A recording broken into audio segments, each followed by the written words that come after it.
Buenas noches, señores.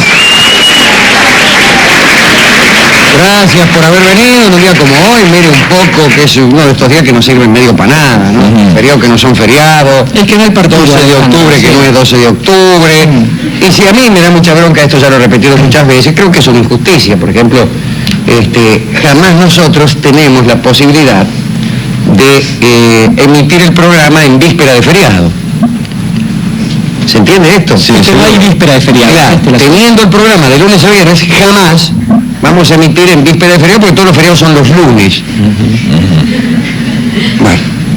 Digamos sí, que más que una injusticia es una tontería. Pero es una tontería, al lado de otras injusticias, esta es una estupidez, pero bueno. Una menor. Pero bueno, quiero agradecer porque hoy es un día especial, es como un domingo potenciado. La gente arrastra el cansancio, un fin de semana demasiado largo, la decepción es mayor, obviamente. El fin de semana tiene algo de decepcionante. Esta vieja historia que todos cuentan de la depresión del domingo a la noche, yo he calculado alguna vez que tiene que ver con la esperanza frustrada. Lo estimulante del viernes es lo decepcionante del domingo. Claro, el viernes uno espera que durante el fin de semana le suceda algo. Es como llegar a una fiesta.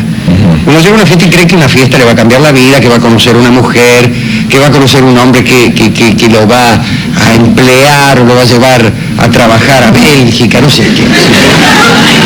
Y uno llega a la fiesta y pasa los minutos y no viene ninguna mina, las que vienen con un tipo, de comer no hay, y el tipo que nos va a llevar a trabajar a Bélgica en realidad no viene, y sí viene un borracho que nos cuenta anécdotas de la conscripción. Entonces, cuando llegan las 5 de la mañana, uno tiene ese efecto domingo, es decir, no va a suceder nada en esta fiesta. Y el fin de semana sucede algo parecido. Claro. Uno el viernes dice, bueno, caramba, este fin de semana me divertiré tanto, conoceré a alguien, no sé qué, y el domingo a la noche es cuando comprende que no va a suceder eso. Y para colmo el fútbol, ¿no? Y para colmo el fútbol, en fin. Ya el sábado al mediodía uno pierde la fe, porque se levanta y dice, usted pierde la fe el sábado al mediodía. Bueno, usted me está casi relatando a mí, que yo pierdo la fe el jueves a la noche. Pero calcule que no sucederá, si eso sucede los domingos a la noche, que no sucederá cuando el fin de semana se extiende al lunes. Claro. Bueno, dicho lo cual, auspícieme. ¿Cómo no? Auspician este programa Café Cabrales. Cabrales significa buen café. Medicorp Argentina en medicina privada todo mejor, nada parecido. Medicorp Argentina 815-1277. Casa América, el hogar de la música. Casa América. Existe un futuro mejor, solo hay que saber elegirlo. San José AFJP, su opción. Colram, sonido e iluminación. Efectos especiales. Bartolomé Mitre 1680. Teléfono 375-0269. Fax 952-0310. Cosmogonía, sí, cosmogonía nórdica, cosmogonía viking. Y entonces, vamos bien atrás, tan atrás que el mundo todavía no ha nacido.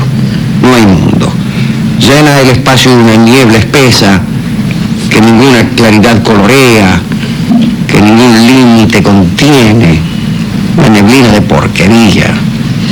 Y pasan eternidades, eternidades. De pronto, allá a las cansadas, diría yo, aparece un alba dudosa y vaga, y algo se empieza a mover. Acaba de nacer espontáneamente el gigante Ymer. Dicen los vikings que ha nacido de la mezcla y la asimilación de vapores compactos solidificados por un frío súbito. Me huele a interpolación posterior. No creo que los vikings tuvieran mucha idea de la mezcla y asimilación de vapores compactos solidificados por un frío súbito. Palabras que carecen de sentido en esa lengua, además. Y en toda otra, me parece.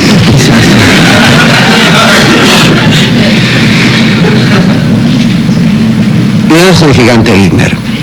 Y a Ymer le molesta su soledad.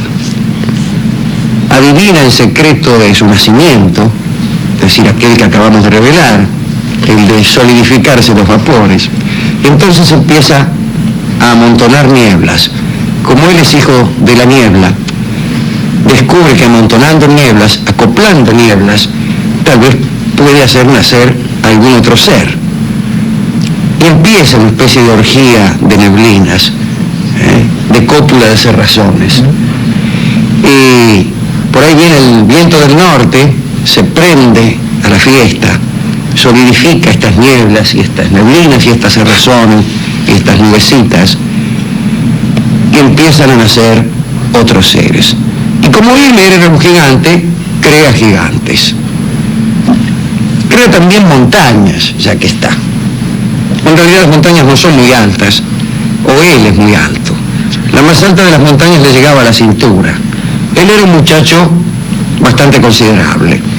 Podía acostarse utilizando los Alpes como almohada y poniendo las patas sobre el Cáucaso.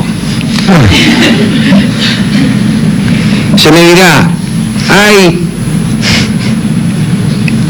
una especie de incoherencia entre el tamaño de las montañas que le llegan a la cintura y el tamaño del tipo que llega, digamos, de los Alpes al Cáucaso. ¿Cuánto hay de los Alpes al Cáucaso? 3.000 kilómetros.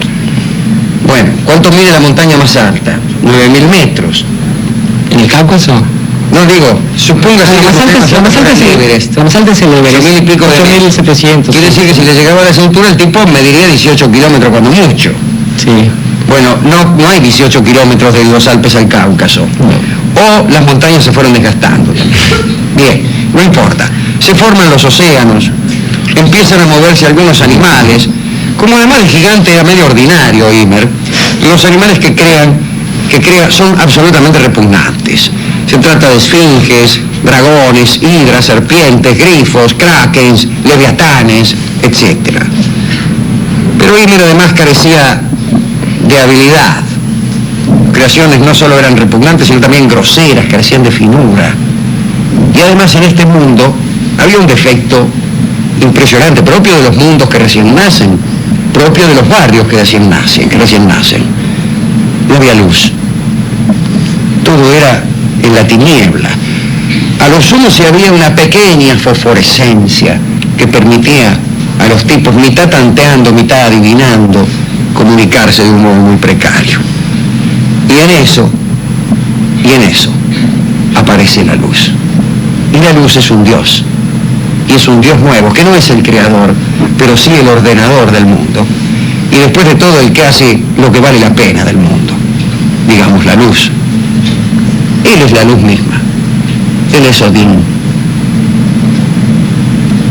Y empezaron a ver las esfinges, los krakens, los gigantes, que las nubes se coloreaban y que llegaba un globo de fuego. Y era Odín que llegaba además con sus 12 divinidades. Y viene Odín y dice, vamos a arreglar un poco esto que es un relajo, hermano. Ordenó los astros, las estrellas que estaban toda amontonada ahí como un perejil en maceta, las ordenó y les dio esa distribución artística que tienen en el cielo. Expulsó además de la tierra a todos los monstruos repugnantes que había creado Ymer.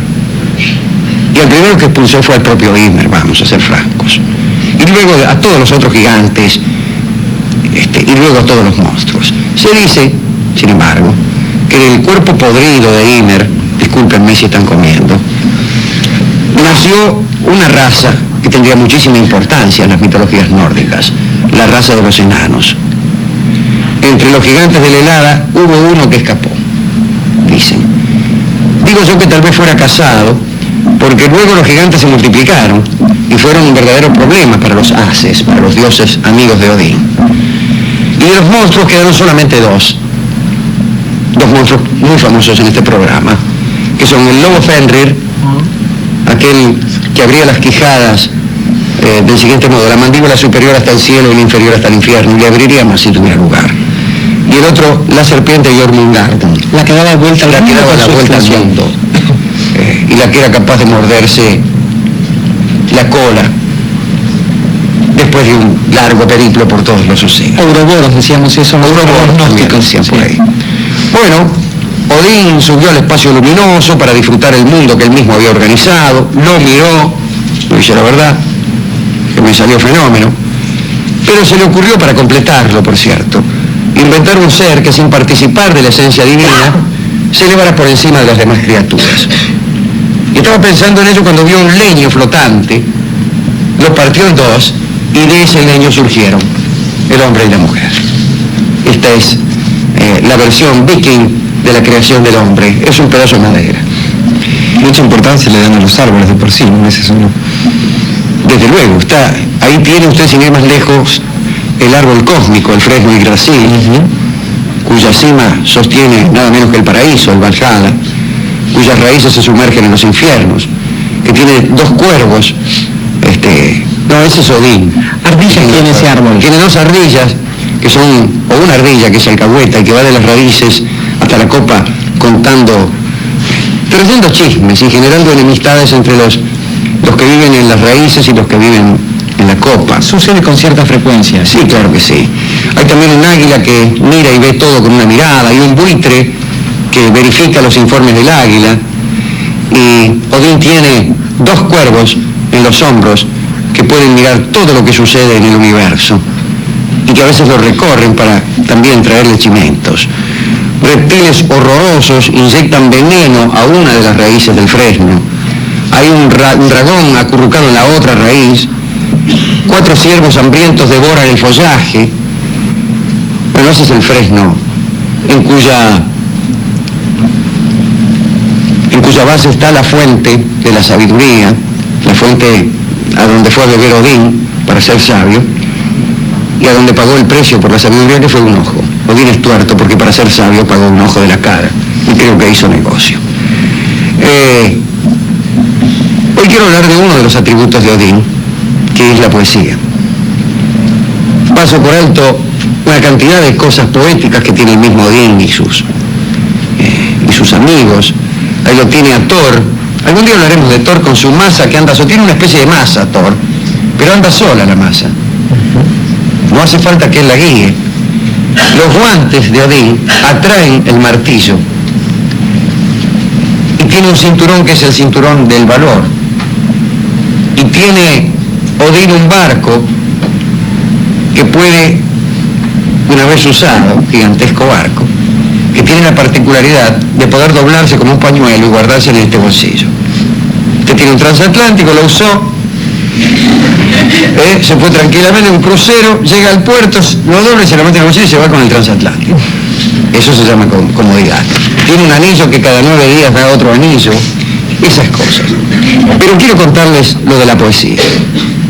Parece que en los primeros tiempos de este mundo recién hecho, de este mundo fresquito estamos hablando, un sabio que había consagrado su vida al arte de realzar el pensamiento por medio de la expresión, de darle relieve por medio de la imagen, digamos a la poesía. Se llamaba Quasir, que es también de Yapa el que inventó las runas, esas letras milagrosas. Él era el único poseedor del don de la poesía, Quasir, el único que hacía poesía. Había 2 enanos malos que buscaban tesoros, como todos los enanos, que consideraron que de todos los tesoros que había por ahí, el más codiciable era el de la poesía. Más codiciable que el oro, que las joyas, que las riquezas, era el don que tenía Quasir. Y entonces, por codicia nomás, mataron a Quasir. Y magos como eran, mezclaron la sangre del muerto con miel en dosis diferentes y la distribuyeron en 3 jarros. Y de esos 3 jarros salió el licor de la lógica, el de la elocuencia y el de la poesía. Ocultaron estos 3 frascos en una cueva, pero uno de los cuervos de Odín batió la cana. Uno de esos cuervos que Odín tiene y que recorren el universo para ver qué pasa, le vino con el chimento. Odín, en una cueva que yo me sé, hay 3 frascos, hechos con miel y con sangre. Uno es el de la lógica, otro es el de la elocuencia y otro es el de la poesía. Y Odín mandó, ya no a los cuervos, sino al buitre alcahuete que tenía, a que le trajese los 3 jarros. Así lo hizo el buitre. Cató el licor de la lógica y razonó tan bien que desde entonces jamás se puso de acuerdo con nadie. Captó la elocuencia y desde entonces fue abogado. Y después abrió el licor de la poesía y lo probó, y desde entonces solo habló en verso. Sus hijos, Bragi y Saga, miraban relamiéndose este mini festín de Odín. Odín le dio un poco del licor de la poesía a Saga y lo tocó con los labios, y fue desde entonces encargado de la poesía. No, encargado de la tradición, porque no probó ni lógica ni elocuencia. Bragi, el otro hijo, sí, tragó un montón y fue dios de la poesía. Y me parece muy bien esta idea que tenían los nórdicos de la poesía. Primero, de la poesía como un tesoro más codiciable que cualquier otro. Segundo, de la poesía como una mezcla adecuada de miel y de sangre, de dulzura y de pasión, de dolor y de regodeo. La buena poesía siempre tiene algo sangriento, siempre tiene algo doloroso y pasional, y también tiene una gota de miel de belleza para endulzar eso. ¿A quién dedicar este recuerdo de un dios, de un pueblo, que siendo guerrero, siendo un pueblo conquistador y cruel, pese a eso consideraban la poesía como un tesoro más codiciable que el oro? Alejandro, usted ha hablado de esto y es menester en este punto pensar en otra fórmula. Usted ha hablado de esas combinaciones. Digo, la fórmula en la que pienso es aquella en la que hay una parte de ideas o de creación y otra parte de memoria. Esto es, en este programa suele recordarse a los poetas que trabajan sobre las ideas. No nos gustan en general los poetas que trabajan simplemente sobre la memoria, el sentimiento, la exposición de las cosas obvias. Quisiera que hoy fuese sí este recuerdo para esos poetas, justamente porque la poesía no solo sirve a veces para crear el mundo, esto es, formular palabras que se transforman en hechos, en cosas palpables, sino también a veces para recordarle a las generaciones sucesivas cómo ha sido la forma en que se ha creado una determinada comunidad, una cierta historia, una cierta forma de ver el mundo. Esos poetas en los que se encuadran, por ejemplo, los poetas sociales, los letristas, aquellos que no nos gustan porque tienen más que ver con el sentimiento que con el arte y todo eso, se encargan a veces de que esta historia sea posible, de que la gente no olvide porque está diciendo ciertas cosas, haciendo ciertas cosas, y cuando las olvida se les recuerda el porqué de esta causa. Entonces digo, para esta gente que va desde algún poeta ciego hasta una pobre guitarrera de San Nicolás, este recuerdo. Está bien recordar a esos poetas menores, que como dijo un poeta mayor, quizá habría que consultar con más asiduidad. Es posible que para entender mejor qué cosas somos los argentinos, haya que consultar no solo a los grandes poetas, sino también, dijo alguien, la colección del alma que canta. Entonces, para esos poetas menores y para una guitarrera de San Nicolás, que también sabía hacer llorar a las porteñas, canta Ignacio Corsini, dedicado a poetas pequeños, la guitarrera de San Nicolás.